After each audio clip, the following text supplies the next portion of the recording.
Hello everybody, welcome to channel. तो आज हम लोग अपना क्लास 9 का नया चैप्टर शुरू करेंगे। पिछले क्लास में हम लोगों ने चैप्टर 4 किया था, that is linear equation in two variables. बहुत ही छोटा सा चैप्टर था, बहुत ही आसान चैप्टर था। ठीक है, तो आज हम लोग नया चैप्टर शुरू करेंगे, इंट्रोडक्शन टू यूक्लिड्स ज्योमेट्री। ठीक है, तो चैप्टर को शुरू करने से पहले हम लोग देखते हैं कि जो यूक्लिड ज्योमेट्री, ज्योमेट्री का मतलब क्या है। तो ज्योमेट्री वर्ड जो है ना, ये ज्योमेट्री वर्ड दो वर्ड से मिलके बना है, जियो और मेट्री। ठीक है, ये हिंदी का ज्योमेट्री वर्ड है, उससे मिलके बना है। तो जियो का मतलब है यहाँ पे अर्थ। ठीक है, एंड जो मेट्री है, तो यहाँ पे जैसे जब नेक्स्ट क्लास में आओगे आप लोग ट्रिग्नोमेट्री, तो जहाँ पे भी ये मेट्री वर्ड लगता है ना, तो that word is use basically to measure, that is for measure. ठीक है, तो उसी तरीके से यहाँ पे मतलब जो भी जो इसकी जो खोज हुई है ना, तो बेसिकली इसका जो स्टार्टिंग है वो यहीं से हुआ है कि जो ये अर्थ का मेजरमेंट है, तो उस टाइम पे जरूरत पड़ी होगी इन चीज़ों की, तभी वहां से मेजरमेंट शुरू हुआ और उसके बाद आके ये बहुत सारे ज्योमेट्री का आगे नया नया आविष्कार हुआ। तो यहाँ पे जो ज्योमेट्री है एक ब्रांच है मैथमेटिक्स की, जहाँ पे हम स्टडी करते हैं साइज को, शेप्स को, पोजीशन एंगल्स को and dimension of the things को। अभी जो ज्योमेट्री है ये वर्ड लाइक ये किसने डिस्कवर किया? ठीक है, तो ये जो है हमारे एक मैथमेटिशियन थे यूक्लिड्स, उन्होंने अपना ये इंट्रोड्यूस किया। तो Euclid's was the teacher of mathematics at Alexandria in Egypt and is popularly known as the father of geometry. इन्होंने ही अपना जो ज्योमेट्री था उसको शुरू किया था। ठीक है, तो अब जो है इन्होंने जैसे हम लोग ना कुछ बेसिक चीजें होते हैं जो मैथमेटिक्स में, जैसे आप लोगों ने बहुत जगह पढ़ा होगा कि हम ऐसे बोलते हैं कि अगर ए नंबर हमारा बी के इक्वल है और बी नंबर अगर हमारा सी के इक्वल है, तो हम ऑटोमेटिकली बोल देते हैं कि जो ए है ना ये सी के इक्वल है। तो एक्चुअली में ये चीजें हमको पता है, बट जो ये यूक्लिड है ना, तो इन्होंने क्या किया, यहाँ पे कुछ एक्सियम्स और पोस्टुलेट्स यहाँ पे डिफाइन करे। ठीक है, अब ये जो एक्सियम्स एंड पोस्टुलेट्स हैं, यहाँ पे फर्क क्या है? देखो आप लोगों ने यहाँ पे जब भी मैथमेटिक्स हम पढ़ते हैं ना, तो बहुत सारी चीजें आती हैं, एक्सियम्स आता है, पोस्टुलेट्स आते हैं, थ्योरम्स आती हैं। तो बेसिकली इनमें फर्क क्या होता है? देखो जो एक्सियम्स और पोस्टुलेट्स है ना, ये कुछ कुछ सेम सेम होते हैं, और जो थ्योरम्स है थोड़ा सा डिफरेंस आता है, बाकी सेम है तीनों चीजें। कैसे? अब देखो, जब भी आपने थ्योरम्स देखा होगा, तो जब भी थ्योरम्स देखा ना, तो थ्योरम्स के साथ साथ आपने देखा होगा कि प्रूव भी करते हैं हम लोग साथ में, है ना। बट वहीं जो एक्सियम्स एंड पोस्टुलेट्स होते हैं ना, हम क्या करते हैं, इनको यूनिवर्सल ट्रुथ मान के चलते हैं। हमें इनको प्रूव करने की कोई जरूरत नहीं होती, हम बस एज्यूम करके चलते हैं कि दे आर यूनिवर्सली ट्रू। ठीक है, अब देखो फर्क क्या है एक्सियम्स में और पोस्टुलेट्स में। देखो फर्क इतना है, जो एक्सियम्स होते हैं ना, एग्जाम्स होते हैं वो थ्रू आउट मैथमेटिक्स, मतलब मैथमेटिक्स में हम किसी भी ब्रांच में, जैसे यहाँ तो क्या है, स्पेसिफिक हम ज्योमेट्री पढ़ रहे हैं, तो postulates is only to study for the geometry. ठीक है, और जो एग्जाम्स होते हैं वो throughout mathematics we can use them. ठीक है, that is the only difference between axioms and postulates. तो एग्जाम के बारे में क्या बोला है? rules or principle that most people believe to be true, like we don't have to prove these rules and principles. ठीक है, they are universally true। ठीक है, and these are applicable throughout the mathematics. तो mathematics से किसी भी branch में we can use them, and postulates are specifically use for the geometry. ठीक है, अब जो यूक्लिड्स थे, तो उन्होंने क्या किया, कुछ 7 एक्सियम्स बताए और 5 पोस्टुलेट्स। तो हम एक एक करके इनको समझेंगे कि ये यूक्लिड्स के एक्सियम्स और पोस्टुलेट्स कौन कौन से थे। ठीक है, तो जो पहला एक्सियम है वो क्या है? Things which are equal to the same things are equal to one another. देखो, things which are equal to the same thing, कोई एक थिंग है, सपोज ये है मेरा ए और ये है मेरा बी। ठीक है, अब इन्हें इसने क्या कहा, things which are equal to the same thing.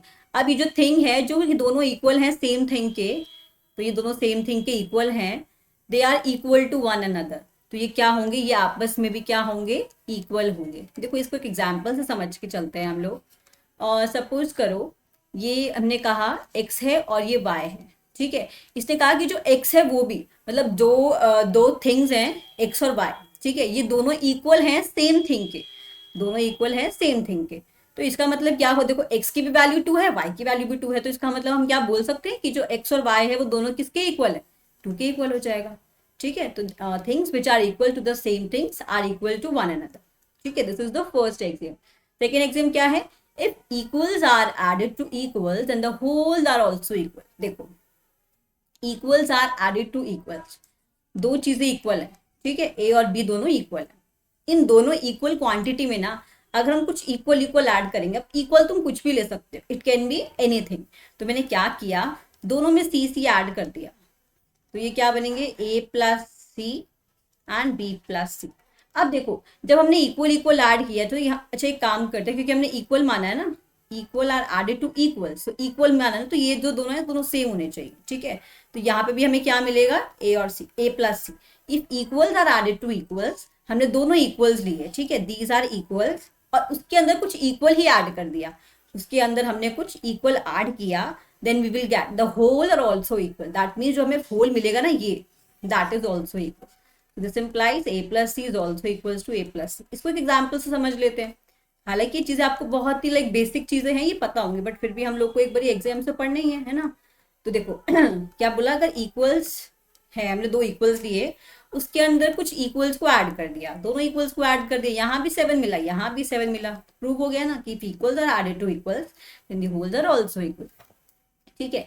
If equals are subtracted from equals, ठीक है, वापस से क्या किया, इक्वल्स ले लिया, ठीक है। अब तुम कुछ भी ले सकते हो, यहाँ पे हमेशा एक ए लेने की जरूरत नहीं है, तुम किसी नंबर से भी रिप्लेस कर सकते हो, और एक्स वाई जेड कुछ भी ले सकते हो, ठीक है। तो इक्वल्स में क्या किया, सब्ट्रैक्ट किया फ्रॉम इक्वल, तो एक्स माइनस वाई लिया, तो यहाँ पे मुझे क्या मिलेगा, the remainder will always be equal, तो ये दोनों भी क्या हो जाएंगे, इक्वल हो जाएंगे। Things which coincide with one another are equal to one another. देखो क्या बोला है कि जो भी things which coincide with one another are always equal to one another. Suppose करो एक पॉइंट है ए, ठीक है, और जो पॉइंट बी है ना, वो इसके ऊपर कोइंसाइड कर रहा है। देखो कोइंसाइड कर रहा है, इसका मतलब क्या हुआ, जो ए पॉइंट था इसी के ऊपर बी पॉइंट है। देखो ये दिखाई नहीं देगा, तो हमें क्या करते हैं, इसको अलग नंबर से अलग कलर से मार्क कर लेते हैं। तो अब देखो क्योंकि क्योंकि दोनों सेम ही इसका जो डायमेंशन है दोनों का सेम है, तो जब कोइंसाइड करेंगे ना तो एक के ऊपर एक ओवरलैप कर जाएंगे, तो वो दिखाई नहीं देंगे। तो क्या बोल रहा है, यही बोल रहा है, things which are coincide with one another are equal to one another.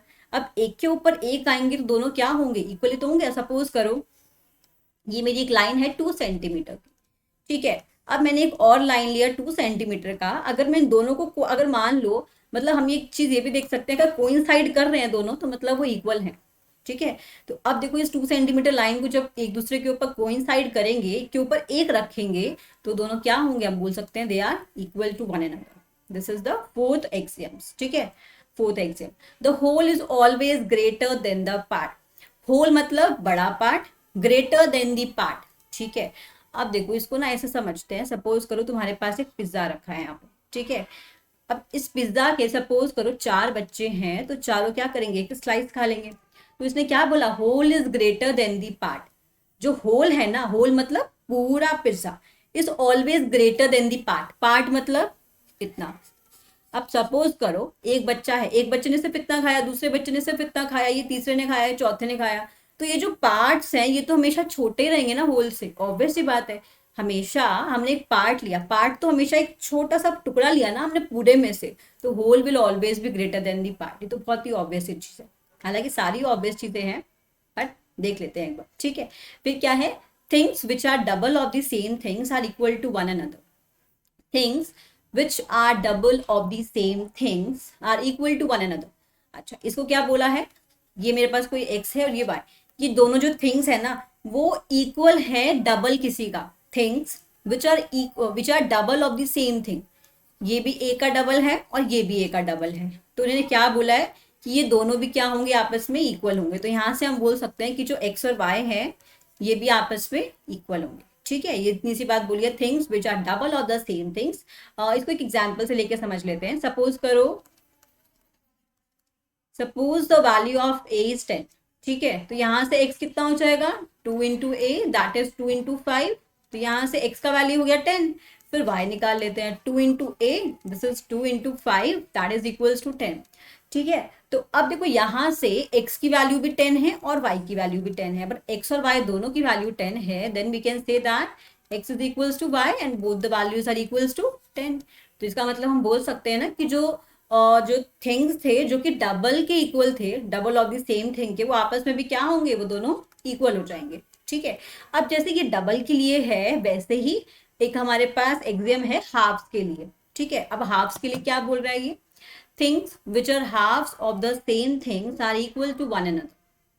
Things which are halves of the same thing, अगर x अगर इक्वल है a के हाफ के, y अगर इक्वल है a के हाफ के, तो इसका मतलब क्या हुआ, ये जो x और y है बेसिकली ये दोनों इक्वल होंगे।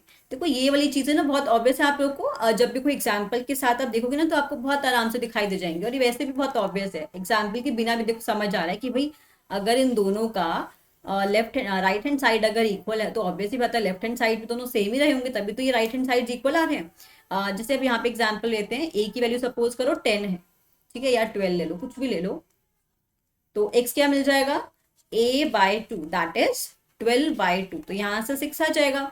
फिर y क्या मिलेगा, again this will be a/2 that is 12/2, 6 हो जाएगा।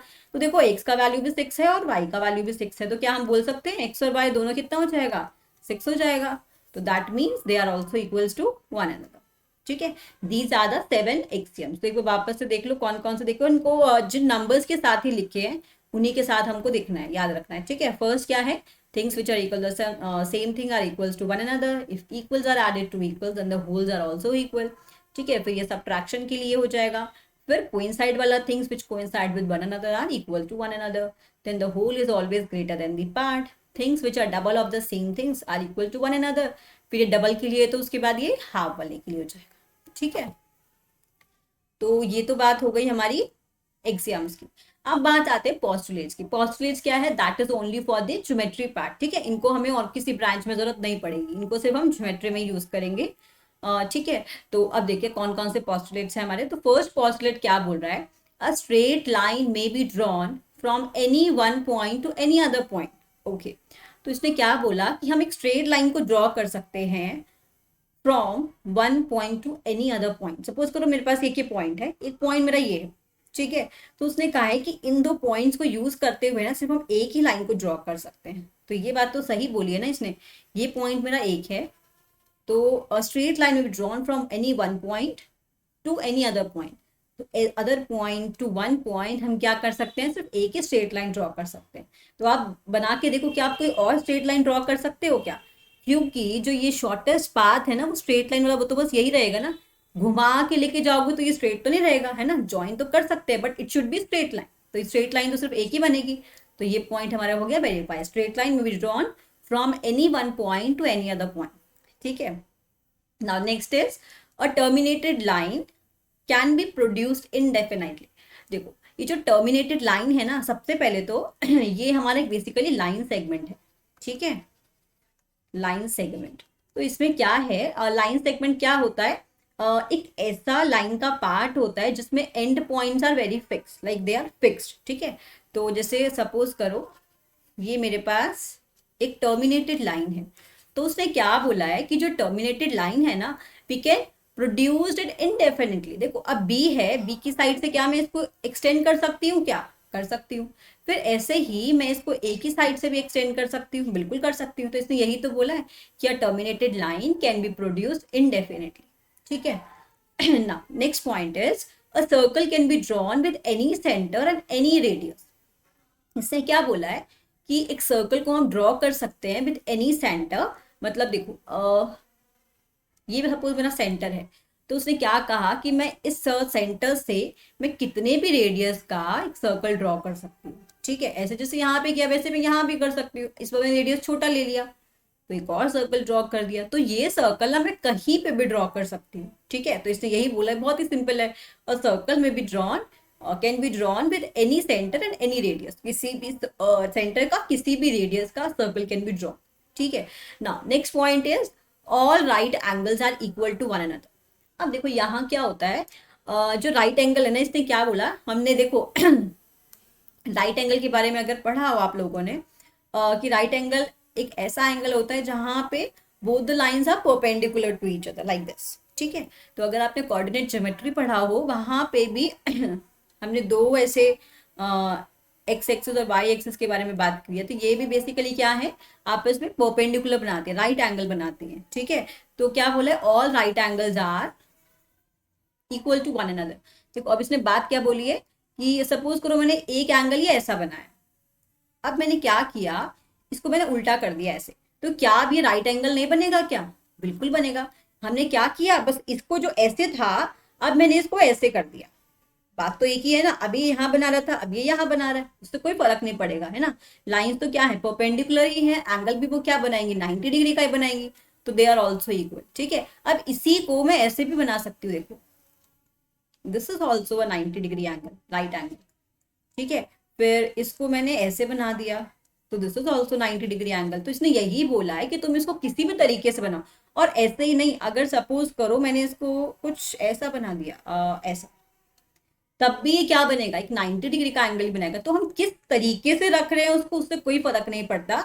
जो राइट एंगल्स हैं ये आपस में हमेशा क्या होंगे, इक्वल होंगे। इसको कैसे ही बनाओ, तुम ऐसे भी बना सकते हो। ठीक है, तो ऑल आर इक्वल। ठीक है, now this is the last one and this is the important one. अब देखो क्या बोल रहा है, if a straight line falling on two straight lines makes the interior angle on the same side of it taken together less than the two right angles. Okay देखो line by line समझते हैं क्या बोल रहा है। If a straight line falling on two straight lines, okay, दो ऐसे straight lines हैं, falling on two straight lines, एक स्ट्रेट लाइन फॉल कर रही है दो स्ट्रेट लाइंस पर, ठीक है, makes the interior angles on the same side of it. देखो इंटीरियर एंगल जो है ये होते हैं, ठीक है, these are the interior angles, ये वाला इंटीरियर एंगल और ये वाला भी interior angle, all these four are interior angles. ठीक है, on the same side of it, on the same side of it taken together less than the two right angles. देखो इसका क्या मतलब हुआ जो स्ट्रेट लाइन फॉल कर रही है टू स्ट्रेट लाइंस पे, और जो इंटीरियर एंगल्स बना रही है ऑन द सेम साइड, देखो मतलब this is suppose 1, this is 2, this is 3, this is 4, तो सेम साइड पे जो इंटीरियर एंगल्स बना रही है वो कौन कौन सा है, एंगल 1 और एंगल 2। ठीक है, तो इसका मतलब एंगल 1 प्लस एंगल 2, इसने क्या बोला है, taken together less than the two right angles. Two right angles मतलब 90 प्लस 90 दैट इज 180। तो अगर angle 1 plus angle 2 less than 180 हुआ, इतना हुआ, अगर ये कंडीशन मेरी ट्रू होती है, देन क्या होगा, then the two straight lines if produced indefinitely meet on that side on which the sum of the angles is less than two right angles। तो जहां पे देखो पहले मैंने सिर्फ इतना लिखा था, अब यहाँ पे जहां पे भी ये जो एंगल है ना, इन दोनों का जो सम है that will be less than the sum of the two right angles, that means 180। तो उस साइड क्या होगा, जब उन लाइंस को हम प्रोड्यूस करेंगे ना आगे, तो वो क्या होंगी, मीट करेंगी ऑन दैट साइड। ठीक है, जहां पे सम लेस देन 180 आ रहा है। देखो अभी बोलना क्या चाह रहा है, देखो सपोज करो तुमने ऐसी कोई दो लाइंस बनाई और ये तुम्हारे पास कट कर रही है, और ये तुम्हारे दो इंटीरियर एंगल्स है 1 और 2। अब देखो सोच के देखो, देखो अगर मान लो ये 90-90 होता, अगर 90-90 होता तो ये स्ट्रेट लाइन होती है ऐसे ऐसे, है ना, परपेंडिकुलरली फॉल करती, राइट एंगल बनाती, है ना। बट यहाँ पे क्या हो रहा है, देखो यहाँ पे अगर 90-90 बनाती इक्वल्स टू 180 होता, तब तो ये हमेशा पैरेलल जाती, है ना, तब तो कभी मीट नहीं करती। बट इसने क्या बोल दिया कि अब ये ऐसे जाने की जगह ये थोड़ा सा टिल्ट हो गई। सोच के देखो, अब ये लाइन जो है, अभी जो एंगल 90 डिग्री बनाई थी, 90 से कम बना रही है, इधर भी 90 से कम बना रही है, तो जब ये आगे बढ़ेगी तो क्या ये मीट नहीं करेगी।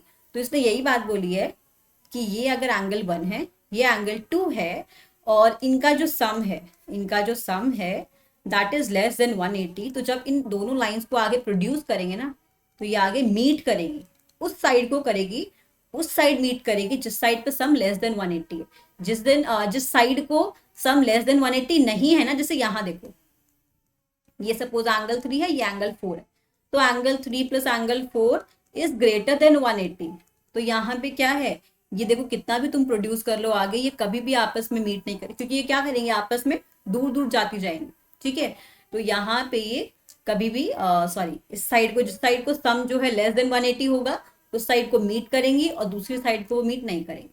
ठीक है, तो ये था हमारा फिफ्थ पोस्टुलेट, बहुत ही ईजी था और बहुत ही इंपॉर्टेंट है।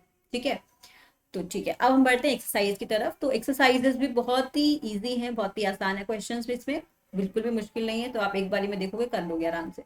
ठीक है, देखो क्या बोल रहा है क्वेश्चन में, which of the following statements are true and which are false, you have to give the reasons for your answer. ठीक है, so only one line can pass through a single point. देखो sorry, ठीक है, तो क्या कह रहा है, only one line can pass through a single point. हाँ, तो क्या कह रहा है, एक लाइन पास करेगी एक सिंगल पॉइंट के पास से, ठीक है। देखो सपोज करो ये मेरा सिंगल पॉइंट है, तो इस सिंगल पॉइंट से क्या एक ही लाइन पास कर सकती है? मैं तो इसको ऐसे ही बना सकती हूँ, इसको मैं ऐसे भी बना सकती हूँ, ऐसे भी बना सकती हूँ, ऐसे भी बना सकती हूँ, ऐसे भी बहुत सारे तरीके हैं ना इस पॉइंट से पास करने के। तो क्या मैं सिर्फ एक ही लाइन बना सकती हूँ? ये तो गलत बोला है ना इसने, तो ये फॉल्स हो जाएगा स्टेटमेंट। अब नेक्स्ट क्या बोल रहा है, there are infinite number of lines which pass through two distinct point, two distinct points लिए। अब देखो यहाँ से क्या इनफाइनाइट लाइन्स पास करेंगी, हमने पीछे भी देखा था, सॉरी, सिर्फ एक ही लाइन है जो इन दो पॉइंट से पास करेगी, और इसने बोल दिया इनफाइनाइट, तो given statement is false. A terminated line can be produced indefinitely on both the sides। तो ये लाइन तो हमारा था सेकेंड नंबर का पॉस्टुलेट, कि जो टर्मिनेटेड लाइन है ना उसको हम इनडेफिनेटली प्रोड्यूस कर सकते हैं, तो ये स्टेटमेंट ट्रू है, ठीक है। Now next one is, if two circles are equal, अगर दो सर्कल्स इक्वल हैं, ठीक है, तो then their radii are also equal. Obvious ही बात है ना कि भैया अगर दोनों सर्कल इक्वल हैं तो उनके रेडियाई भी इक्वल होंगे। सर्कल ओवरलैप कर रहे हैं तो रेडियाई क्या होंगे, सेम होंगे, ठीक है। तो this statement is also true. अब देखो नेक्स्ट क्या बोल रहा है, if A B is equals to है ये, ठीक है, if A B is equals to P Q, ये लाइन इसके इक्वल है, ये लाइन एक्स वाई के इक्वल है, तो A B line X Y के इक्वल होगी, बिल्कुल होगी। तो हम बोल सकते हैं ना यहाँ पे कि जो है ए बी हमारे पास एक्स वाई के इक्वल होगा, द स्टेटमेंट इज ट्रू, ठीक है। तो ये जो स्टेटमेंट के क्वेश्चन थे बहुत ही आसान थे, अगर आपने एग्जाम पोस्टलेट्स नहीं भी पढ़े ना, you can answer these questions, ठीक है ना। Next is, give a definition for each of the following terms. Are there any other term that need to be defined first? What are they? How might you define them? So we have to define all these terms: parallel lines, perpendicular lines, line segment, radius of the circle, square. देखो हो सकता है कि आप लोग को ये definitions already पता भी हो, पैरेलल लाइन से, परपेंडिकुलर लाइन से, सबके बारे में हमने पढ़ा हुआ है ऑलरेडी। तो एक बार देख लेते हैं इन सबको। पैरेलल लाइंस क्या होती हैं, two lines L and M in a plane are said to be parallel if they have no common point and we write them as L parallel to M। they have no common point, उनके जो है उनके बीच में कोई भी common point नहीं होता, और we can write them as L is parallel to M। और एक और खासियत होती है इनके बीच में कि इनके बीच का जो डिस्टेंस है ना, ये हमेशा कांस्टेंट रहता है, कभी भी चेंज नहीं होगा। क्योंकि देखो अगर चेंज हुआ, सपोज यहाँ पे ज्यादा है फिर कम हो रहा है, तो इसका मतलब क्या हुआ, कहीं ना कहीं जाके ये लाइंस मिल जाएंगी। तो इसलिए पैरेलल लाइंस का बीच का जो डिस्टेंस है ना वो हमेशा कांस्टेंट रहता है, ठीक है। Next is perpendicular lines. Two lines PQ lying in the same plane are said to be perpendicular. So these lines will be perpendicular if they form a right angle triangle. Oh sorry, right angle only, and we'll write them P perpendicular to Q. ठीक है, तो अगर दोनों lines perpendicular होंगी तो वो आपस में क्या बनाएंगी, 90 डिग्री का एंगल बनाएंगे, ठीक है। तो इस तरीके से हम लोग परपेंडिकुलर लाइंस को ड्रॉ कर सकते हैं। Next is line segment.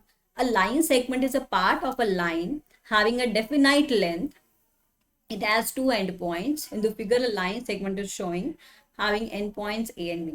मतलब देखो जो लाइन होती है ना हमारी, लाइन क्या होता है, ये चलती ही जाती है दोनों साइड से, कहीं पे रुकती नहीं, इसलिए हम यहाँ पे ये वाला एरो लगाते हैं, ठीक है। इसका मतलब है कि टर्मिनेट नहीं हुई है।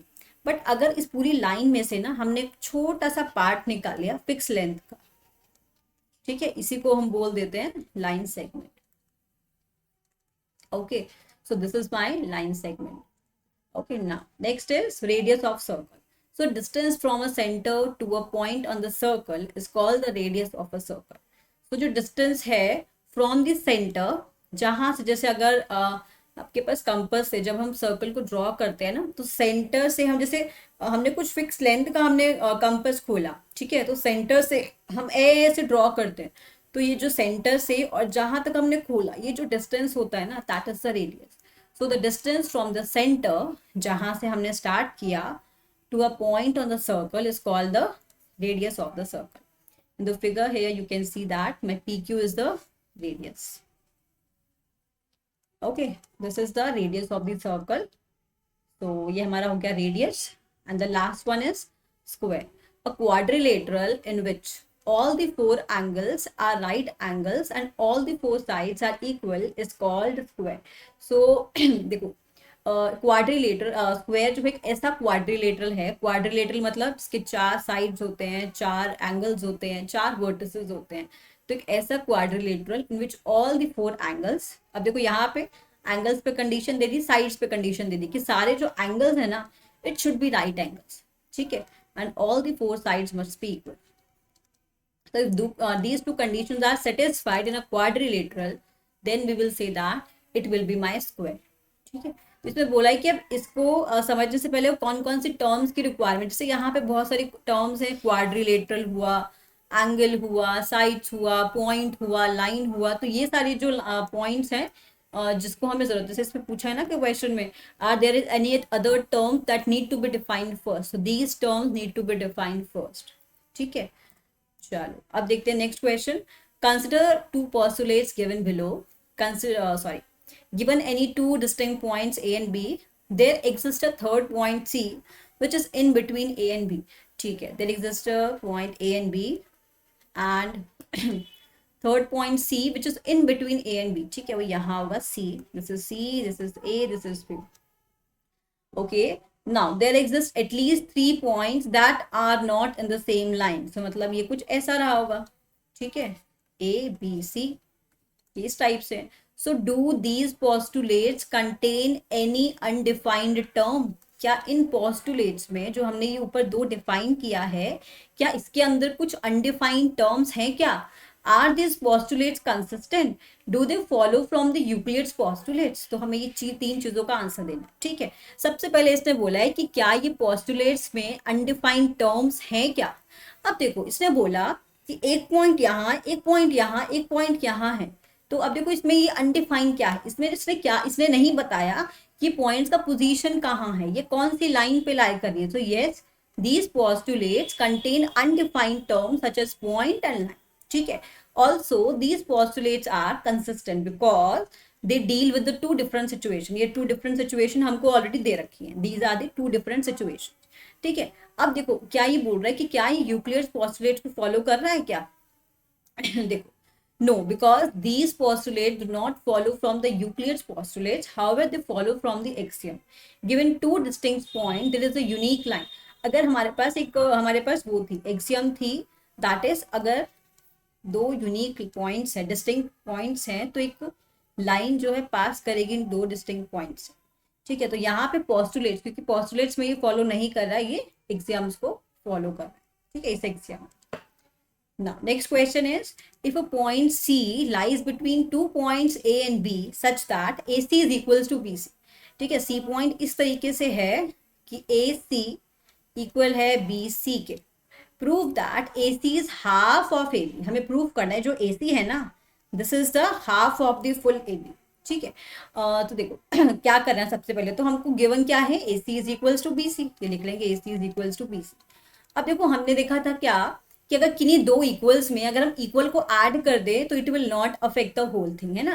तो हमने क्या किया, इन दोनों इक्वल्स में ना AC को ऐड कर दिया, हमने क्या किया, दोनों इक्वल्स में इक्वल्स को ऐड कर दिया, तो वी कैन डू दैट, ठीक है। तो अब देखो AC क्या बन गया, 2AC बन गया, और BC और AC का सम जो है ये पूरा क्या बन गया, ये AB बन जाएगा। तो can we say that AC is equals to half of AB, तो ये हमारा प्रूफ हो गया, बहुत ही सिंपल था, है ना। क्या किया हमने, सिर्फ ये एक्सियम लगाया, if equals are added to equal then the wholes will be equal.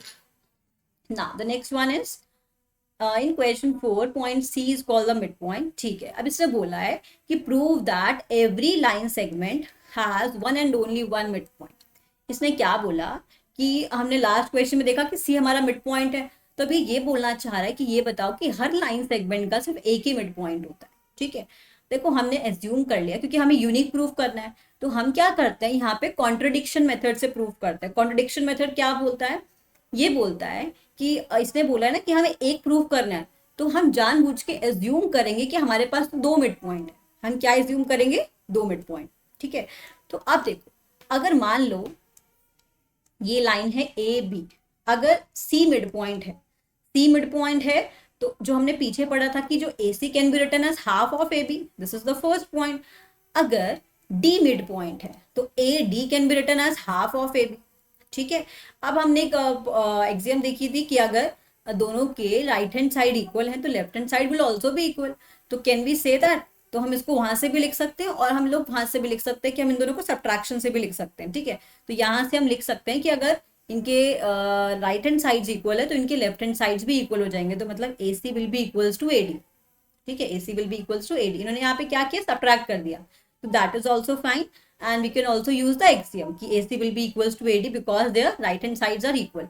तो अब देखो AC और AD अगर इक्वल है, AC और AD, AC और AD, अब देखो ये दो डिस्टेंसेस कब इक्वल हो सकते हैं। अच्छा ये बताओ कि अगर मान लो ये जो D पॉइंट है इस जगह से खिसक गया, इधर है या पहले कहीं पे भी है, तो क्या ये दोनों डिस्टेंसेस सेम हो सकते हैं? नहीं हो सकते ना। तो इसका मतलब C एंड D को एक ही पोजीशन पर होना ही पड़ेगा, D पॉइंट को भी यही होना पड़ेगा, then only we can say that the mid point will be unique, ठीक है ना। तो यहाँ पे अगर क्योंकि डिस्टेंस सेम है ना, तो हमें बोलना पड़ेगा कि ये जो पॉइंट है वो एक के ऊपर एक ही होंगे, otherwise we can not say that, ठीक है। तो that implies my C and D points both will coincide, thus every line segment has only one unique point, ठीक है। This is the proof. बहुत ही आसान था, हमने कॉन्ट्रडिक्शन से प्रूव किया कि हमारे पास, हमने दो एज्यूम करके चले और हमने लास्ट में बोल दिया कि ये दोनों पॉइंट्स तो एक ही है, तो हमारी जो एजम्पशन थी वो गलत है, ठीक है। Now next question is if AC is equals to BD, AC मतलब ये वाला पार्ट, BD मतलब ये वाला part, these two are equal then prove that AB is equals to CD, ठीक है। तो देखो जो गिवन हमने लिख दिया कि AC और BD दोनों इक्वल हैं। अब देखो क्या किया, जो AC पार्ट है हम क्या लिख सकते हैं AC को, देखो यहां से देखो AC is basically this plus this, है ना, AB plus BC। Similarly BD को भी लिख सकती हूँ मैं BC प्लस CD, ये भी मैं आराम से लिख सकती हूँ। अब मैंने क्या किया, क्योंकि मुझे क्या चाहिए, AB और CD चाहिए, है ना, this one and this one, तो मुझे BC वाला पार्ट नहीं चाहिए, तो मैंने क्या किया, दोनों साइड से सब्ट्रैक्ट कर दिया मैं, क्योंकि इक्वल को सब्ट्रैक्ट कर सकती हूँ ना इक्वल में से, ये हमने एग्जाम में पढ़ा था। तो I can subtract equals from the two equals, ठीक है। तो मैंने BC को सब्ट्रैक्ट कर दिया दोनों साइड से, तो जब मैंने BC को सब्ट्रैक्ट किया तो ये तो कैंसिल हो गया, ये भी कैंसिल हो गया, तो यहाँ से मुझे क्या मिल गया, AB is equals to CD, AB is equals to CD, यही हमें प्रूफ करना था एंड दैट्स ऑल, ठीक है। तो ये हमारी हुई 5.1, ठीक है। अब आती है 5.2, ये भी छोटी सी है, दो क्वेश्चन है, बहुत ही आसान सी एक्सरसाइज है, देख लेते हैं ये भी question. How would you rewrite the Euclid's fifth postulate so that it would be easier to understand. देखो हमने यूक्लिड्स का फिफ्थ पोस्टुलेट पढ़ा था कि अगर दो स्ट्रेट लाइंस हैं, ठीक है, कोई लाइन है जो फॉल कर रही है इनके ऊपर, तो अगर इन इंटीरियर एंगल्स का sum it will be less than 180, then we will say that जिस साइड से ये जो सम है लेस देन 180 हो रहा है, वहां पे वो क्या करेंगे, इंटरसेक्ट करेंगे, ठीक है, ये हमने पढ़ा था। इसी को हमें रीराइट करना है, तो इसी को हम रीराइट करके लिख सकते हैं, टू डिस्टिंक्ट इंटरसेक्टिंग लाइन्स, जो दो अलग अलग intersecting lines can not be parallel to the same line, ठीक है। मतलब ये क्या बोल रहा है कि अगर ये दो लाइंस जो है इंटरसेक्टिंग है तो they can not be parallel, ठीक है। इसी को हम रीराइट इस तरीके से अलग तरीके से लिख सकते हैं, ठीक है। Now next is does Euclid's fifth postulates imply the existence of parallel line.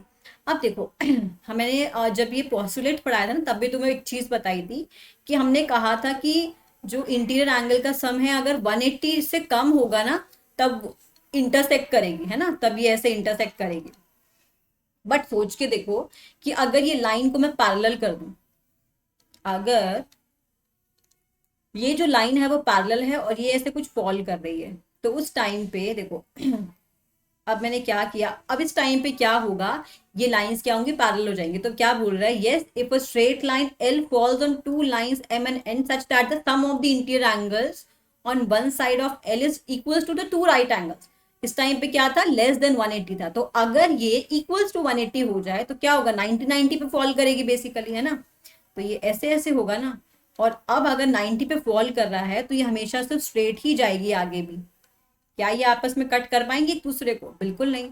तो ये हमें क्या बताता है, कॉन्सेप्ट बताता है पैरेलल लाइंस का भी। तो also we know that the sum of the interior angles on the same on the other side of the line will be two right angles too, thus they will not meet on the other sides also, ठीक है। कि अगर क्योंकि अगर angle देखो ना 180 से अगर कम हो जाता है तभी तो वो मीट करती है, क्योंकि अगर मान लो ये कुछ ऐसा है तो एक साइड को तो देखो मीट कर रही हैं, ये एक साइड को मीट नहीं कर रही, तो इस केस में तो दोनों पॉसिबिलिटी आएंगी, जिस साइड को सम जो है और लेस देन 180 होगा वहां पे मीट करेंगे, जहां सम ग्रेटर देन 180 होगा वहां मीट नहीं करेंगे। बट अगर जो सम है वो इक्वल्स टू 180 आ जाए, that is the sum of two right angle, so उस केस में क्या होगा, they will be a parallel line.